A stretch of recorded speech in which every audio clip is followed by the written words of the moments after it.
Students, आज हम कर रहे हैं सैम्पल पेपर 23। देखिए भाई, हमारा फर्स्ट क्वेश्चन है। देखिए यहाँ पर क्या कर रखा है, एक टोंग से मैग्नीशियम वायर को पकड़ा हुआ है और हम बर्नर से उसको बर्न कर रहे हैं। हम जानते हैं जैसे ही हम मैग्नीशियम को ऑक्सीजन की हेल्प से बर्न करते हैं तो बनता है मैग्नीशियम ऑक्साइड बनता है। अब हमें वोज ग्लास में हमने मैग्नीशियम ऑक्साइड को कलेक्ट कर लिया। अब हमें बतानी है इसमें से कौन सी ऑब्जर्वेशन बिल्कुल करेक्ट है। ब्राउन पाउडर ऑफ, देखो मैग्नीशियम ऑक्साइड, सबसे पहली बात तो ये वाइट कलर की ऐश बनती है। इसकी राख कैसी होती है? वाइट कलर की ऐश। ओके, तो अब इसने कहा है ब्राउन, तो ये रॉन्ग हो गया। इससे अगला colourless gas which term line water milky is evolved, तो इसमें कोई कलरलेस गैस प्रोड्यूस नहीं हुई, इसलिए ये भी रॉन्ग है। आगे मैग्नीशियम रिबन बर्न होता है विद ब्रिलियंट वाइट फ्लेम, अभी मैंने बताया वाइट फ्लेम निकलेगी, ये बिल्कुल ट्रू है। अगला रेडिश ब्राउन कलर की गैस बनती है, वो तो NO2 गैस होती है, तो ये भी नहीं है ना, तो इसलिए ये सब रॉन्ग है। अगला कब? जब smell of burning sulphur has evolved, बिल्कुल गलत है ये। नेक्स्ट क्वेश्चन, प्रियाशा listed the organism in column first and is mode of nutrition in column second, one of them is written incorrect. देखो भाई, प्रिया नाम की एक लड़की है जिसने कॉलम 1 और कॉलम 2 दो कॉलम ले रखे हैं। कॉलम 1 में ऑर्गेनिज्म के नाम है, कॉलम 2 में उनके मोड ऑफ रिप्रोडक्शन का नाम है। अब हमें बताना है इसमें से कौन सा करेक्ट नहीं है। अब देखो ब्लू ग्रीन एल्गी, ये कैसा न्यूट्रिशन करती है? ऑटोट्रोपिक। कैसा करती है भाई? ऑटोट्रोपिक। तो इसने क्या रखा है? सेप्रोफाइट्स। सेप्रोफाइटिक क्या होता है? जो गली सड़ी चीज़ों को खाते हैं, तो ये बिल्कुल रॉन्ग है। अगला लीच पैरासाइट होते हैं, क्योंकि आपने देखा होगा जैसे फिल्म इंडस्ट्री वाले होते हैं, ये क्या करते हैं अपने शरीर पर स्पेशली लीच से ट्रीटमेंट करवाते हैं, तो इनकी बॉडी पे लीच छोड़ दी जाती है। और लीच क्या करेगी? हमारे बॉडी का ब्लड सक करती है, उससे उनकी स्किन जो है हेल्दी रहती है। तो लीच क्या है? हमारे बॉडी पर दूसरों पर रहकर अपना जीवन जी रहा है, खून चूस कर हमारा जीवन जी रहा है, इसलिए वो कैसा है? पैरासाइट। अगला माउल्ड ब्रेड माउल्ड पे सेप्रोट्रोफिक लगता है, क्योंकि ब्रेड जब गल सड़ जाती है तो वो न्यूट्रिशन क्या कहलाता है? सेप्रोट्रोफिक। फ्रॉग दूसरों के ऊपर जीवन जीता है, इसलिए वो क्या है? हेटरोट्रोपिक। इसलिए हम कौन से ऑप्शन के साथ जाएंगे? ए, जो कि रॉन्ग है। नेक्स्ट हमारा क्वेश्चन देखिए भाई, हमारे पास क्या लिखा है? The given figure show the direction of current around a straight conductor carrying current, direction of magnetic field can be determined using. देखो भाई, अब हमने राइट हैंड थंब रूल लगाया। राइट हैंड थंब रूल में मेरा जो थंब है वो किधर है? अपवर्ड। और मैग्नेटिक फील्ड लाइन देखो किधर जा रही है, इसकी भी एंटी क्लॉकवाइज जा रही है। देखो एरो देखिए, इसमें एंटी क्लॉकवाइज है ना ऐसे, और मेरी उंगलियां भी कैसे जा रही है? Anti clockwise. इसका मतलब जो करंट है वो किधर बनेगा? अपवर्ड। तो अब हमें बताना है इसमें कौन सा रूल यूज किया हमने? Right hand thumb rule. Next question, a real image is form by A light रे आफ्टर रिफ्लेक्शन और रिफ्रैक्शन व्हेन दे। देखो भाई, रियल इमेज तो कब फॉर्म होती है? जब रेज वास्तव में मिले, उनको मिलना चाहिए। और वर्चुअल कब फॉर्म होती है? जब रेज को हम वर्चुअली मिलाएंगे। तो इसने क्या रखा है? एक्चुअली मीट करे या इंटरसेक्ट करे, बिल्कुल ठीक है। अगला एक्चुअली कन्वर्ज करे एक पॉइंट पे, यस कन्वर्ज का मतलब वही तो है, मिल जाए एक पॉइंट पे। Next appear to meet, appear हो हमें, मिलती हुई प्रतीत हो, तो वो तो वर्चुअल इमेज बनती है। अगला appear to diverge from a point, अगर देखो कोई इमेज मान लो डाइवर्ज होगी तो रेज तो बिखर गई ना, मिली थोड़ी ना, अब ये यहाँ से निकल रही है। एक होता है कन्वर्जेंट, एक होता है एक पॉइंट पर आकर मिल जाना, जैसे सारी रेज यहाँ मिल गई, तो इसको बोलते हैं कन्वर्ज। और ये क्या होता है? डाइवर्ज। इसलिए हम ऑप्शन ए और बी के साथ जाएंगे, जिसमें सी में दे रखा है। Next, Mahi added magnesium sulphate and zinc sulphate and iron sulphate, और अगले में डाल रखा है इससे सिल्वर नाइट्रेट। ABCD 4 हमारे पास टेस्ट ट्यूब है। अब हमें बताना है then she add copper piece, सब में इसने कॉपर पीस डाल दिया। अब हमें देखना है किस में इसका ब्लू कलर अपीयर होगा। देखो भाई, जिसमें रिएक्शन होगी, अब जैसे MgSO4 है, अब हम जैसे वो याद करें, केदारनाथ का माली आलू जरा फीके सड़े पकाता है, क्यूट हैरी आएगा और पिटेगा। ठीक है, ये हम अगर करें तो केदार का मतलब के पोटाशियम, नाथ का मतलब Na का मतलब सोडियम, का के सी का मतलब कैल्शियम, माली के लिए Mg मैग्नीशियम, आलू के लिए एल्यूमिनियम, जरा के लिए जिंक, और फीके के लिए Fe आयरन, सड़े के लिए Sn, और पकाता के लिए Pb, है के लिए H, और क्यूट के लिए Cu, हैरी का मतलब Hg, आएगा का मतलब Ag, और का मतलब AU गोल्ड और AG सिल्वर होता है, प्लेटिनम का मतलब PT। अब देखो मैग्नीशियम ऊपर है और मैंने उसमें डाली कॉपर, कॉपर कहाँ है देखो नीचे है, क्यूट का मतलब यहाँ पे नीचे कॉपर। तो मैग्नीशियम कॉपर से क्या है ज़्यादा रिएक्टिव, इससे कोई रिएक्शन नहीं होगी। ऐसे ही जिंक भी देखो इस साइड ही है और कॉपर नीचे आ रही है जिंक से, तो इसका मतलब इसमें भी रिएक्शन नहीं होगी। अब Fe भी कॉपर से ऊपर है, देखो कॉपर यहाँ है, Fe यहाँ पर है ना, तो Fe कॉपर से ऊपर आ गया तो इसमें भी रिएक्शन नहीं होगी। अगला Ag, अब देखो कॉपर से नीचे Ag आ रहा है तो इसमें रिएक्शन होगी, इसलिए ऑप्शन नंबर किसके साथ जाएंगे हम, डी के साथ। Next, if 4 identical register of resistance 8 ओम, देखो 4 रेजिस्टेंस है हमारे पास, 4 एक जैसे रेजिस्टेंस है जिसकी एक की रेजिस्टेंस कितनी है 8 ओम। उनको पहले तो हम सीरीज में कनेक्ट कर दें, फिर हम उसको पैरेलल में कनेक्ट कर दें। अब हमें बतानी है इफेक्टिव RS का मतलब सीरीज में कन्वर्ट करने पर इफेक्टिव रेजिस्टेंस, और RP का मतलब पैरेलल में कनेक्ट करने पर क्या होगी। देखो इसको हमने पीछे सोल्व कर रखा है तो इसी में हम चलते हैं। देखिए सबसे पहली बात देखो 8 है, कितने हैं टोटल 8, और कितने थे 4, तो जोड़ दो। अगर मुझे सीरीज में निकालना तो सीधे जोड़ दो, 8 और 8 को 4 बार जोड़ेंगे तो कितना आएगा 32 ओम, ठीक है। और पैरेलल के लिए RP बराबर 1/8 प्लस 1/8 प्लस 1/8 प्लस 1/8, तो कितने बन गए ये 4/8, कट के कितना आ गया 1/2, तो यहाँ से R पैरेलल कितनी आ गई भाई 2 ओम आ गई।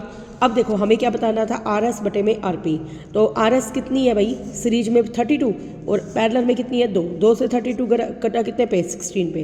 तो रेशियो में कभी ओम वगैरह नहीं लिखते क्योंकि अगर मान लो मैं इसके साथ भी ओम लगाऊं और इसके साथ भी ओम लगाऊं, ओम से ओम कैंसिल, तो रेशियो में कभी भी ओम पीछे मत लगाना, याद रखना इसको, ओनली 16 आएगा, ठीक है। तो हमारा कौन सा ऑप्शन है इसमें, देखो इसमें हमारा ऑप्शन आ गया डी वाला 16। Next, the ratio of strength of magnetic field due to current carrying loop if the magnitude of current through the loop is doubled. देखो भाई हमें स्ट्रेंथ ऑफ मैग्नेटिक फील्ड बनानी है। सबसे सिंपल बात, जब हम करंट को डबल करेंगे तो मैग्नेटिक फील्ड भी डबल होगा।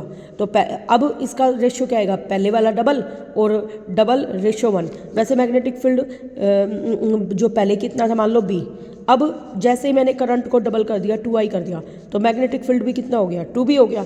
अब 2B को B के साथ रेशियो करो, B से B कैंसिल, तो 2:1 आ गया। Okay next, while cooking if you observe the bottom of cooking vessel getting blackened. देखो भैया अब हम कुकिंग करने का काम कर रहे हैं, उसमें हम क्या देखते हैं कि हमारे जो बर्तन है ना वो काले होते जा रहे हैं, तो it means the food is, इसका मतलब जो फूड है, फूड तो पूरा पकेगा लेकिन फ्यूल कंप्लीट नहीं चल रहा, तो इसका मतलब एयर होल ब्लॉक हो गए। यस, जो हमारी गैस होती है हमारी रसोई में, उसमें जो होल्स होते हैं बर्नर में वो ब्लॉक हो गए हैं, इस वजह से फ्यूल कंप्लीट जल नहीं पा रहा। आगे फ्यूल कंप्लीटली बर्न करेगा तो ब्लैक होने ही नहीं है क्योंकि ब्लू कलर की फ्लेम आएगी। आगे फ्यूल वेस्ट हो रहा है, यस क्योंकि फ्यूल कंप्लीट जल नहीं पा रहा, इसलिए हमारा सेकेंड एंड फोर्थ आएगा। तो सेकेंड और फोर्थ किस में, सी में। नेक्स्ट देखिए, Look at the figure carefully and select the correctly labeled gland given in the table. अब देखो भाई हमारे दिमाग के पास जो ग्लैंड होती है ये कौन सी होती है, पिट्यूटरी ग्लैंड। ये ग्लैंड क्या करती है, हमारे ग्रोथ हार्मोन को निकालती है। अगर हमारे पिट्यूटरी ग्लैंड ग्रोथ हार्मोन को ज़्यादा निकालती है तो हम लंबे होते चले जाते हैं, और कम निकालती है तो हम बौने रह जाते हैं। अगली जो हमारी ग्लैंड है ये थायराइड ग्लैंड है।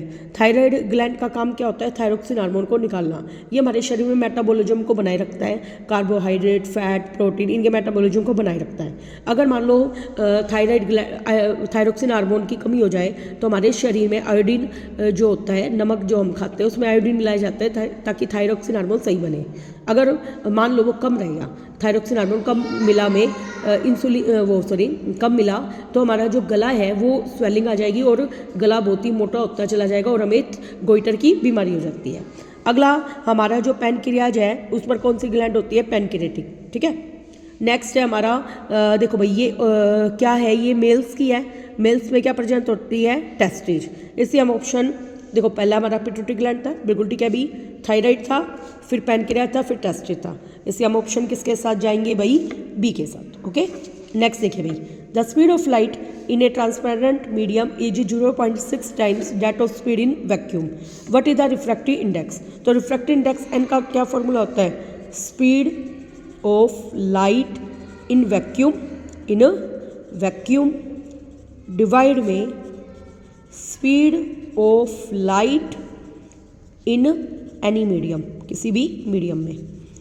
तो n बराबर, अब इसे क्या रखा है, speed of light in a transparent medium में 0.6 टाइम्स है वैक्यूम की अगर मैं v मान लेती हूँ तो इसका 0.6 टाइम्स ऑफ v हो गया, v से v कैंसिल, पॉइंट हटाएंगे तो 10 ऊपर, काटो 2 से कटा 5 में, 5/3 आंसर आ जाएगा।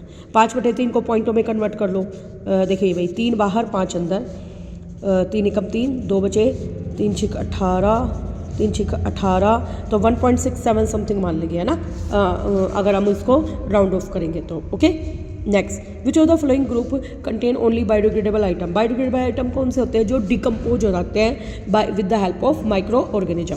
अब देखो न्यूज़पेपर डिकम्पोज हो जाता है, ठीक है, पेस्टिसाइड नहीं होते क्योंकि वो नॉन बायोडिग्रेडेबल होते हैं, इसलिए हम इसको रॉन्ग मानेंगे। अगला न्यूज़पेपर हो जाता है, ठीक है, लेदर चमड़ा होता है जो जानवरों से प्राप्त होता है, ये भी हो जाएगा, कपड़े भी हो जाएंगे, ठीक है, तो इसका मतलब बी आएगा। अगला भी हम पढ़ते हैं, डिटर्जेंट नहीं होता, वो नॉन बायोडिग्रेडेबल होता है, इसमें भी डिटर्जेंट आ गया, पेस्टिसाइड आ गया, ठीक है, इससे हम कौन से ऑप्शन के साथ जाएंगे, बी के साथ। Next, which of the following oxide is are soluble in water to form alkali. देखो अल्कली का मतलब होता है बेस, बेसिक ऑक्साइड बनाते हैं मेटल, कौन बनाती है, मेटल, तो जिस भी ऑक्साइड के साथ मेटल है वो बनाएंगे। देखो सोडियम मेटल होती है, ठीक है, सल्फर क्या होती है, नॉन मेटल। ये हमें कैसे पता लगा, देखो सोडियम का एटॉमिक नंबर होता है 11, पहली सेल में कितने इलेक्ट्रॉन, 2, फिर अगली में 8 और इसमें 1। जब भी इलेक्ट्रॉन आउटरमोस्ट सेल में 1, 2 और 3 आए तो वो हमेशा क्या होती है, मेटल। जब भी ये आए 4, 5, 6, 7 और 8 तो वो क्या होती है, नॉन मेटल।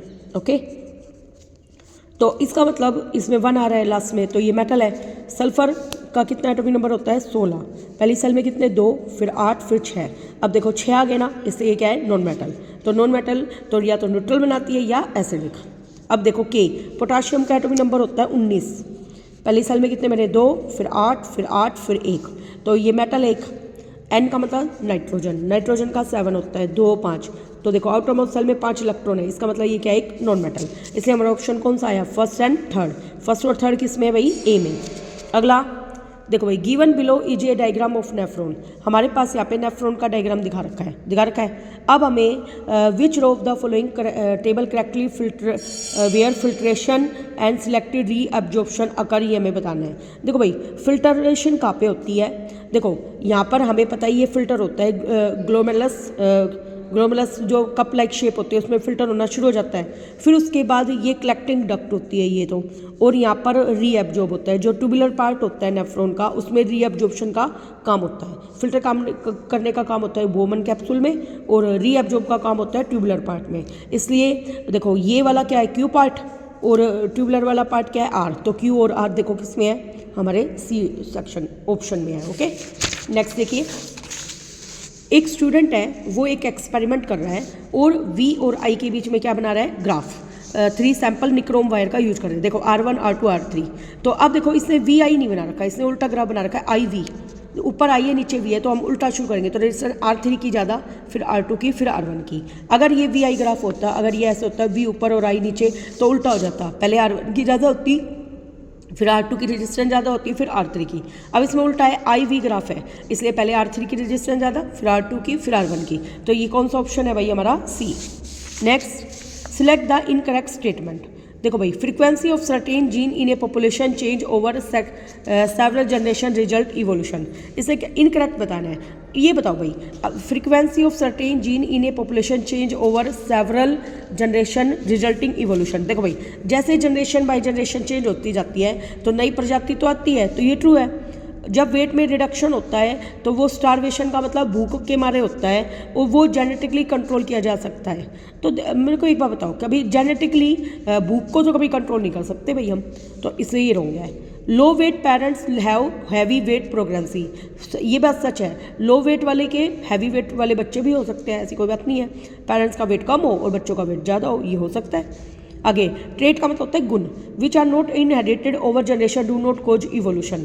ये बात बिल्कुल ठीक है, जो ट्रेट हमें इनहेरिटेड होंगे, जो मम्मी पापा से विरासत में प्राप्त होते हैं, उन्हीं की वजह से नई प्रजाति इवोल्व होती है। और जैसे इनहेरिटेड 2 तरीके के ट्रेट होते हैं, इनहेरिटेड और एक्वायर्ड। एक्वायर्ड ट्रेट होते हैं जो हम जन्म के पश्चात सीखते हैं, जैसे स्विमिंग, डांसिंग, तो इस तरह की जो चीज़ें होती है वो कभी भी इवोल्यूशन में हेल्प नहीं करती। Okay, next question, a compound with which of the following functional group is most likely to cause decomposition of baking soda to produce CO2। अब देखो भाई, बेकिंग सोडा का डिकम्पोजिशन करके बेकिंग सोडा को decompose कर दे। बेकिंग सोडा क्या होता है भाई, NaHCO3, उसको डिकम्पोज करके क्या बना दे भाई, CO2 गैस। तो उसका नाम बताना है हमें। अब देखो उस कंपाउंड को S नाम है, क्योंकि जो S ये क्या है, देखो ये OH ये अल्कोहल है, ये क्या है एल्डिहाइड है, और ये क्या है कीटोन, और COOH क्या होती है, ओइक। ओइक का मतलब एसिड। तो एसिड ही सोडियम हाइड्रोजन कार्बोनेट को ब्रेक कर सकते हैं, क्योंकि ये क्या है भाई, बेस। क्या ये बेस, बेस में जब एसिड मिलेगा तभी तो न्यूट्रलाइजेशन रिएक्शन होगी। वो क्या बनेगा भाई, साल्ट प्लस वाटर और CO2 गैसेस में इवॉल्व हो जाएगी। इसका मतलब हमारा आंसर क्या आएगा, S, जो कि क्या है, एक acid. Okay, next, when the direction of velocity of a moving charge is perpendicular to the magnetic field it creates a maximum force। देखो भाई ये बात सच है कि direction of velocity of a moving charge perpendicular होना चाहिए। जो मतलब जहाँ पे करंट फ्लो कर रहा है वो किसके परपेंडिकुलर होना चाहिए, मैग्नेटिक फील्ड। तो ये मैक्सिमम फोर्स एग्जिट करता है, बिल्कुल ट्रू है ये।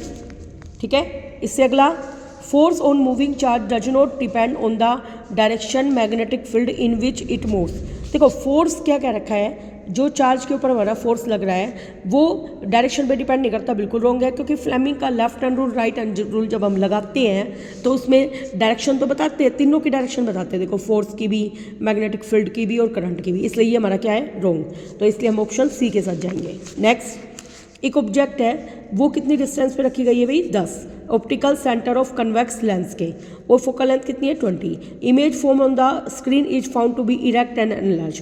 देखो भाई कॉन्वेक्स लेंस कैसी इमेज बना रहा है, देखो अगर मैं देखो मान लो ये कॉन्वेक्स लेंस है, ओके। अब इसकी फोकल लेंथ है 20, मान लो ये P है, ठीक है, और ये क्या है, F। P और F के बीच की दूरी को फोकल लेंथ बोलते हैं। तो ये कितनी होगी भाई, 20, और ऑब्जेक्ट को कितने पे रखा है, 10। तो P और F के बीच में रखा है ऑब्जेक्ट को, 10 का मतलब आधी दूरी पर रख दिया, यहाँ रख दिया 10 पे। तो P और F के बीच में जब भी इमेज बनती है, मैंने कई बार बता रखा है कि वर्चुअल एंड इरेक्ट बनती है। कैसी बनती है भाई, वर्चुअल एंड इरेक्ट। तो ये ट्रू है बिल्कुल, ओके। तो पहला, image on the form is found to be erect and enlarge, हाँ बड़ी तो बनती है। आगे, कन्वेक्स लेंस एक कन्वर्जिंग लेंस होता है, ये भी ट्रू है। एक मिनट को, ये वाला क्या कह रखा है, ऑप्टिकल सेंटर से कन्वेक्स लेंस के, और फोकल लेंथ कितनी है, 20। फोकल लेंथ इसकी 20 है, तो P और F के बीच की दूरी कितनी होती है भाई, 20 ही होती है ना। एक मिनट को देखो, मैं दोबारा बनाती हूँ। ये कॉन्वेक्स लेंस है, ये हमारा क्या है, P, और ये हमारा F है ना। अब इसने क्या कह रखा है, इन दोनों के बीच में 20 का गैप है फोकल लेंथ, और an object is place at A distance 10 centimetre from the optical centre. देखिए भाई इस क्वेश्चन को एक बार मेरे को चेक करना पड़ेगा, मुझे तो ये गलत लग रहा है, ठीक है। तो इसको मैं नेक्स्ट वीडियो में करवाती हूँ। अगला देखिए भाई, lead react with H2SO4 to form lead sulphate and further react stop. क्या कह रखा है, लेड जो है, लेड का मतलब क्या होता है, PB H2SO4 के साथ रिएक्ट करता है। रिएक्ट करने के बाद क्या बना रहा है, lead surface PbSO4 plus hydrogen gas निकलेगी, और आगे वो स्टॉप कर जाता है रिएक्ट करना। यस, क्योंकि हाइड्रोजन गैस के बबल्स बनते हैं तो उसके ऊपर तैरना लग जाता है वो। आगे, लेड सल्फेट इनसोल्यूबल होता है पानी में, बिल्कुल ठीक, और वो कोटिंग बना देता है लेड मेटल के ऊपर, उस वजह से ये फर्दर रिएक्शन को रोक देता है। तो ये इसका बिल्कुल ठीक रीजन है, इसलिए ए ऑप्शन आएगा। आगे, maximum energy is always available at the lowest level in the ecological pyramid. देखो भाई ये बात बिल्कुल ठीक है, क्योंकि देखो जैसे प्लांट्स प्रोड्यूसर होते हैं, मान लो प्लांट को खाया डियर ने, डियर को खाया लाइन ने, तो डियर के पास सबसे ज़्यादा प्लांट के पास सबसे ज़्यादा एनर्जी होती है। फिर वो अपनी एनर्जी का 90% यूज करते हैं और 10% अगले को ट्रांसफर कर देते हैं। फिर अगला वाला क्या करेगा, 90% यूज करेगा और 10% उससे अगले को ट्रांसफर कर देगा। तो हम क्या देख रहे हैं कि एनर्जी सबसे ज़्यादा तो नीचे वाले के पास थी, बाकी तो आगे जाते जाते कम हो गई। तो ये बात क्या कह रहा है, लोअर के पास सबसे ज़्यादा होते हैं, बिल्कुल ठीक है। इकोलॉजिकल जो पिरामिड है, एनर्जी फ्लो करता है एक डायरेक्शन में फ्रॉम हायर टू लोअर, ये बिल्कुल गलत है। तो एनर्जी कैसे जाता है, लोअर से हायर की तरफ जा रहा था, देखो लोअर से हायर, इसलिए ये रॉन्ग हो गया। वन डायरेक्शन में फ्लो करता है, ये बिल्कुल ठीक है, लेकिन इसने डायरेक्शन बिल्कुल अपोजिट बताई है, इसलिए ऑप्शन क्या आएगा भाई, सी। ओके, नेक्स्ट देखिए section B, why is DNA copying an essential part of process of reproduction. देखो भाई DNA को कॉपी करना क्यों जरूरी है रिप्रोडक्शन के लिए, वो हम देखेंगे। Question number 21। अब देखो इनके आंसर हम यहाँ से देखते हैं। देखो भाई DNA में इंफॉर्मेशन होते हैं जो कि इनहेरिटेड होते हैं कैरेक्टर्स फ्रॉम पेरेंट्स से अगली जनरेशन में आते हैं। तो अब हम बताओ, अगर DNA कॉपी नहीं होंगे तो पेरेंट्स से इंफॉर्मेशन बच्चों में जाएगी नहीं। तो ब्लूप्रिंट जो बॉडी डिजाइन का है वो पास होता है पेरेंट्स से उनके ऑफस्प्रिंग का मतलब उनके बच्चों में। तो DNA कॉपिंग मेंटेन करता है एक तो बॉडी फीचर को, क्या मेंटेन करता है, तो हम ये याद कर सकते हैं DNA copy maintain the body feature in different generation. तो एक तो पॉइंट आप ये बना सकते हो, ठीक है। आगे also DNA कॉपिंग also create variation. दूसरा पॉइंट ये बना लेना कि DNA कॉपी से वेरिएशन आती है जो सर्वाइवल के लिए जरूरी है। तो आप सिर्फ 2 पार्ट ऐसे करके याद कर लेना इनका। ओके, नेक्स्ट हमारा क्वेश्चन देखिए भाई, write the molecular formula of ethyne का मोलिकुलर फॉर्मूला बताना है और उसकी इलेक्ट्रॉन डॉट स्ट्रक्चर बतानी है। बिल्कुल ईजी है, देखिए पीछे बताती हूँ मैं आपको। देखो भाई सबसे पहली बात, जितने भी अल्काइन होते हैं उसका मोलिकुलर फॉर्मूला क्या होता है, CnH2n-2। तो इथ में कार्बन कितने आ जाते हैं, 2। कितने होते हैं कार्बन भाई, 2। तो यहाँ पे 2 पुट करो, C2H 2 गुना में 2 माइनस 2, C2 2 दूनी कितने हो गए, 4। 4 में से 2 गया 2, तो C2H2 हो गया। और इथाइन में ट्रिपल बॉन्ड लगेगा। तो देखो भाई C के बीच में, दोनों C के बीच में ट्रिपल बॉन्ड लग गया। तो एक कार्बन कितने बॉन्ड बना सकते हैं, 4। तो इस कार्बन ने 3 इधर बना लिए, एक इस हाइड्रोजन के साथ बना दिए, हो गए 4। इस कार्बन को भी देखो 3 इधर और एक हाइड्रोजन के साथ, हो गए 4। तो C2H2 का ये हमारा हो गया। अब हम इसकी इलेक्ट्रॉन डॉट स्ट्रक्चर, ये तो होता है स्ट्रक्चरल फॉर्मूला।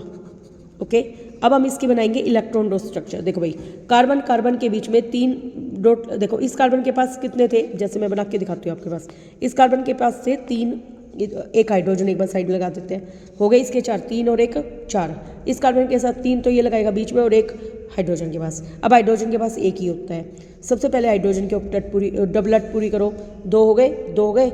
अब कार्बन को देखो भाई 2 2 4 और इस वाले कार्बन को देखो भाई 6 और 2 कितने हो गए, 8।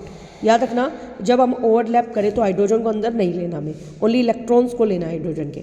इधर देखिए इस कार्बन के 6 और 2 कितने हो गए, 8। हुआ क्लियर? तो ये ट्रिपल बॉन्ड बन गया। ओके, नेक्स्ट देखिए, नेक्स्ट हमारा name a simple multi cellular organism का नाम बताओ जो फ्रेगमेंटेशन से रिप्रोड्यूस होता है, वो होता है स्पाइरोगाइरा। क्या होता है, spirogyra. Do you think that human beings can also reproduce by fragmentation method, उसको एक्सप्लेन करना है। देखिए भाई तो हमें क्या दिखा रखा है उसमें, देखिए भाई हमें क्या रखा है, उस मेथड का नाम क्या है, स्पाइरोगाइरा। जो ह्यूमन बींग्स है वो रिप्रोड्यूस नहीं हो सकते फ्रेगमेंटेशन से। वाई? क्योंकि वो मल्टी सेलुलर कॉम्प्लेक्स ऑर्गेनिज्म होते हैं। कैसे होते हैं, कॉम्प्लेक्स मल्टी सेलुलर ऑर्गेनिज्म। और हम जानते हैं कि मल्टी सेलुलर जो ऑर्गेनिज्म होते हैं are not simply a random collection of cells का सिंबल नहीं है, क्योंकि उसमें देखो हम जानते हैं सेल से मिलकर क्या बनते हैं, टिश्यू, टिश्यू से मिलकर क्या बनते हैं, ऑर्गन। और ये ऑर्गन्स जो है जब बहुत सारी ऑर्गन मिलती है तो पूरा ऑर्गेनिज्म बन जाता है। इस तरीके से हम देखते हैं सेल का डिवीजन होता है और वो भी सिंपल नहीं होता। इस तरीके से हम क्या मान सकते हैं कि वो सेक्सुअल मोड ऑफ रिप्रोडक्शन काफ़ी क्या होता है, कॉम्प्लेक्स। अगला देखिए, नेक्स्ट हमारा हाँ जी, how is the magnetic field produce by a bar magnet different from the magnetic field produce by a solenoid. ये वाला क्वेश्चन 2 कोड में दिख चुका है। बार मैग्नेट के चारों तरफ मैग्नेटिक फील्ड बनता है और एक सोलोनॉइड के चारों तरफ मैग्नेटिक फील्ड बनता है, तो दोनों में क्या डिफरेंस है। देखिए भाई क्वेश्चन नंबर 24, देखिए जो मैग्नेटिक फील्ड है बार मैग्नेट में वो बिल्कुल सेम होता है जो मैग्नेटिक फील्ड है किसमें भाई, सोलोनॉइड में। लेकिन जो स्ट्रेंथ है ना मैग्नेटिक फील्ड की बार मैग्नेट में वो तो फिक्स होती है, जबकि सोलोनॉइड में तो भाई हम करंट को बढ़ा के भी स्ट्रेंथ बढ़ा सकते हैं, नंबर ऑफ टर्न्स को बढ़ा के बढ़ा सकते हैं, है ना। तो इस तरीके से हम क्या देखते हैं, और स्ट्रॉन्ग मैग्नेट लेके भी बढ़ा सकते हैं। तो इस तरीके से देखते हैं सोलोनॉइड में स्ट्रेंथ ज़्यादा हो सकती है, लेकिन मैग्नेटिक फील्ड की जो स्ट्रेंथ बार मैग्नेट में होती है वो क्या होती है, फिक्स। अगले में शायद हमें लेफ्ट हैंड रूल बताना है, देखते हैं इसको। नेक्स्ट क्वेश्चन, हाँ yes, force acting on A current carrying conductor एक मैग्नेटिक फील्ड में रखा है तो उसका रूल बताना। देखिए भाई सबसे पहले अपने जो हमारा लेफ्ट हैंड है उसकी तीनों उंगलियों को देखो, हमारा थंब, 4 फिंगर और मिडल फिंगर, इनको इस तरीके से रखो कि ये म्यूचुअली परपेंडिकुलर हो। तो हम लाइन लिखेंगे, hold your thumb forefinger and middle finger in such a way that they are mutually perpendicular to each other. mutually perpendicular मतलब सब एक दूसरे के साथ 90 डिग्री का एंगल बना रहे हैं. बना दिया. The thumb F father mother child, ये रूल याद रखिए. एफ का मतलब फोर्स की डायरेक्शन और फादर हो गया. मदर एम का मतलब मदर, एम का मतलब मैग्नेटिक फील्ड. तो हमारी जो फोर फिंगर है वो मैग्नेटिक फील्ड की डायरेक्शन में, सी का मतलब करंट, और जो हमारी मिडल फिंगर है वो किसकी डायरेक्शन में, करंट की. तो हम लिखेंगे देन, देखो अब इंग्लिश में कैसे लिखेंगे, होल्ड योर 3 फिंगर्स थम four finger and middle finger in such A way that they are mutually perpendicular to each other, then our thumb will point in the direction of force and forefinger will point in the direction of magnetic field and forefinger हो गया. अब middle finger in the direction of current. Okay, father mother child हो गया. Next देखिए हमारा एक asexually reproduction species है. Trait ए में 10% पॉपुलेशन है, ये एनसीईआरटी का ही क्वेश्चन है. और ट्रेट बी में कितनी है भाई, 75% पॉपुलेशन. अब हमें बताना है कौन सा अर्लियर होगा, जिसकी पॉपुलेशन ज़्यादा होगी. तो 75% वाला जो ट्रेट है वो जल्दी अराइज होगा. इसका रीजन बताना है. देखो रीजन के लिए हम पीछे चलते हैं. क्वेश्चन नंबर 25 देखिए भाई, इसे क्या रखा है, ट्रेट बी की जनरेशन ज़्यादा होगी. एसेक्सुअल जो रिप्रोडक्शन होता है उसमें आइडेंटिकल कॉपी होती है डीएनए की, ठीक है, और वेरिएशन इतनी ज़्यादा होती नहीं है. और न्यू ट्रेट्स आते हैं पॉपुलेशन में अचानक से, म्यूटेशन से. और 75% पॉपुलेशन है जिसमें ट्रेट बी है वो replicating that trait for a longer period, मतलब वो लंबे समय तक अपने डीएनए को रिपीट करती जा रही है, बार बार कॉपी होते जा रहे हैं, और 10% के कम होते हैं. तो हमारा ये मेन मुद्दा हमें ये याद रखना है, new traits come in population due to sudden mutation, ठीक है, और and they then are inherited. और यहाँ से 75% से आप यहाँ तक याद करेंगे. ओके, नेक्स्ट देखिए. नेक्स्ट क्वेश्चन हमें क्या क्या रखा है, हाँ जी, किस पे आ गया, yes. How do H+ ion exist in nature. हमें बताना है H+ आयन नेचर में कैसे एग्जिस्ट करती है. अगला भी हम पढ़ लेते हैं. State the relation between hydrogen ion concentration of A aqueous solution and it's pH. Aqueous का मतलब जब पानी में उसका घोल बनाए तो उसमें हाइड्रोजन आयन बढ़ती है घटती है, क्या होता है, और उसका pH क्या होता है, उसको हमें एक्सप्लेन करना है. तो पहले हम 2 क्वेश्चन करते हैं H+ आयन के ऊपर. देखिए भाई क्वेश्चन नंबर 26 का ए. देखिए भाई H+ आयन कभी भी इंडिपेंडेंटली एग्जिस्ट नहीं करती, अकेले रूप में कभी नहीं पाई जाती. वो जैसे H+ आयन बनती है वो they exist as hydronium ion और H+ आयन एक्वस. देखो भाई जैसे ही H+ आयन बनी तुरंत ये पानी के साथ रिएक्ट करके हाइड्रोनियम आयन का फॉर्मूला क्या होता है, H3O पॉजिटिव बना लेती है. हुआ ये क्वेश्चन पहला. अगला हाइड्रोजन, अगला हमें बताना था जैसे जैसे हम H+ आयन पानी में डालते हैं तो बढ़ती है घटती है. देखो हाइड्रोजन आयन की कंसंट्रेशन अभी हमने क्या देखा, पानी में डालते ही H3O पॉजिटिव बढ़ रही है, और जो H+ आयन की pH जो होता है वो 1 में H+ आयन के ऊपर डिपेंड करता है ना. तो H+ आयन ज़्यादा तो pH क्या हो जाएगा, कम. तो हमारा जो pH है वो इन्वर्सली प्रोपोर्शनल हाइड्रोजन आयन के, तो pH क्या हो जाएगा, कम. और हाइड्रोजन आयन की कंसंट्रेशन क्या हो रही है वहाँ पर, ज़्यादा. जैसे जैसे हम पानी में घोल बनाएंगे तो H+ आयन की संख्या ज़्यादा बढ़ती जाएगी. अगला क्वेश्चन क्या है, किसकी pH ज़्यादा है, 1 मोलर HCl की या 1 मोलर NaOH की.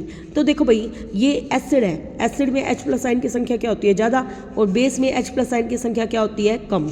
तो भाई 1 मोल HCl की ज़्यादा होगी. तो इसने क्या देखा है, अब pH वैल्यू देखो H+ तो किस में ज़्यादा है, इसमें, और इसमें H+ क्या है, कम. अब pH में देखा जाए तो बेस का pH ज़्यादा होता है, क्योंकि देखो जब हम pH टेबल बनाते हैं तो 0 से लेकर 14 नंबर होते हैं, बीच में क्या होता है 7. यहाँ तक तो एसिड एग्जिस्ट करते हैं, 7 से ऊपर वाले बेस एग्जिस्ट करते हैं, तो बेस का pH ज़्यादा होगा और इसमें H+ आयन की संख्या कम होगी और OH नेगेटिव की क्या होगी, ज़्यादा, हाइड्रोक्साइड आयन की संख्या ज़्यादा. अगला एक सोल्यूशन है उसका pH कितना है, 7. तो how can we increase the pH को इंक्रीज कब कर सकते हैं, अगर वो बेसिक बन जाए, और डिक्रीज कब कर सकते हैं, अगर वो एसिडिक बन जाए. अगला in the electrolytic refining of metal, जब हम मेटल की रिफाइनिंग करते हैं what would you take as anode, cathode और इलेक्ट्रोलाइट के रूप में किसे लोगे. देखो दोनों क्वेश्चन के आंसर हम देखते हैं पीछे. ओके देखिए फर्स्ट हमारा जो हमसे पूछा था पीएच इंक्रीज कर सकते हैं अल्कली अभी मैंने बोला था ना कि बेसिक बना के, तो ऐड बेस में ऐड करते ही वो बेसिक हो जाएगा, पीएच बढ़ गया। ऐसे ही एसिड डालते ही वो घट गया। ठीक है, आगे देखो, याद रखो एनोड के रूप में बनाते हैं हम इम्प्योर मेटल को। ठीक है, और प्योर मेटल का हम कैथोड बनाते हैं, याद रखना ही हमें। प्योर मेटल क्या होती है कैथोड, इम्प्योर मेटल क्या होती है एनोड। और जिस मेटल को हमें प्योरीफाई करना है उसी मेटल का हम इलेक्ट्रोलाइट साल्ट के रूप में लेते हैं। मान लो हमें कॉपर को करना है तो कॉपर का साल्ट क्या होता है, कॉपर क्लोराइड या कॉपर सल्फेट, वो तो डिपेंड करता है हम कौन सा साल्ट लेते हैं। तो वो मेटल का ही हमें साल्ट लेना होता है जिसको हमें प्योरीफाई करना होता है। अगला नेक्स्ट क्वेश्चन नंबर 27। देखिए भाई, Rahul is very carefully in disposing of the waste generated at home as he know improper waste disposal is not good to the environment.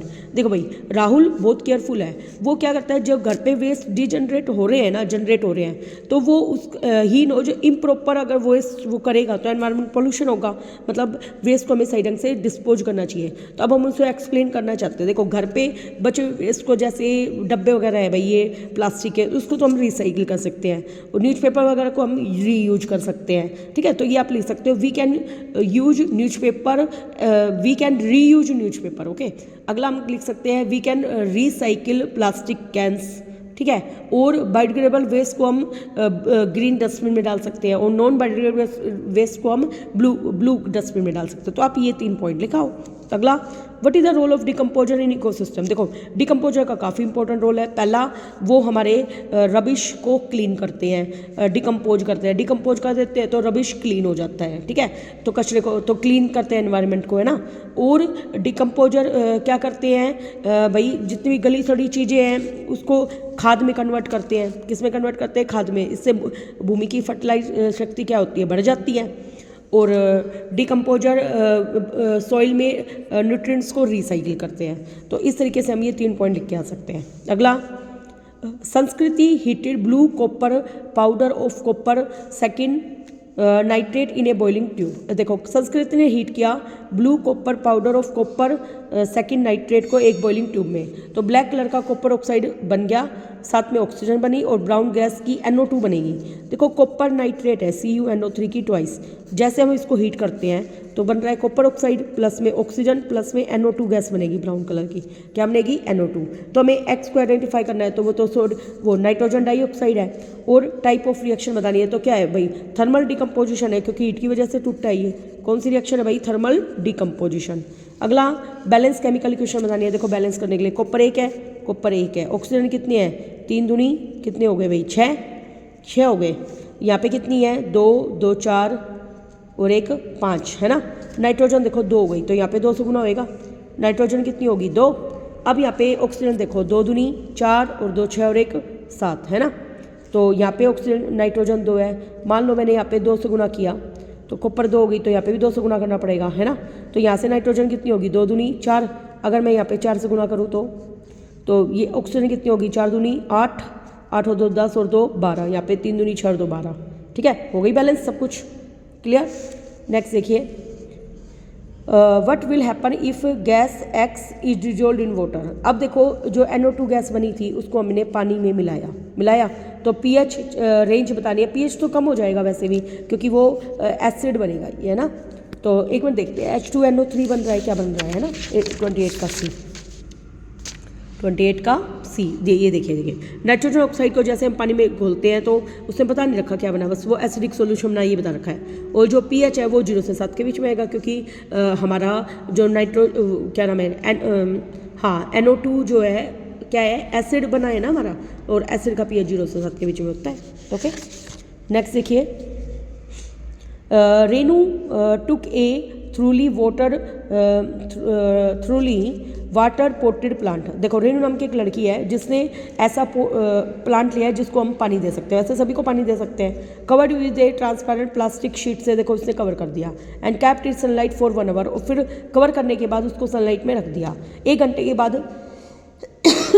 देखो, ये इसने सनलाइट में रखा और ये पोजीशन है आफ्टर 1 आवर की, आफ्टर 1 आवर की। 1 आवर के बाद देखो यहाँ पे पानी के ड्रॉपलेट्स दिखाई दे रहे हैं हमें। पानी के जो ड्रॉपलेट्स दिखाई दे रहे हैं वो किस वजह से आए, वो ये बता रहे हैं कि वो ट्रांसपिरेशन करते हैं। ये क्या करते हैं भाई, ट्रांसपिरेशन।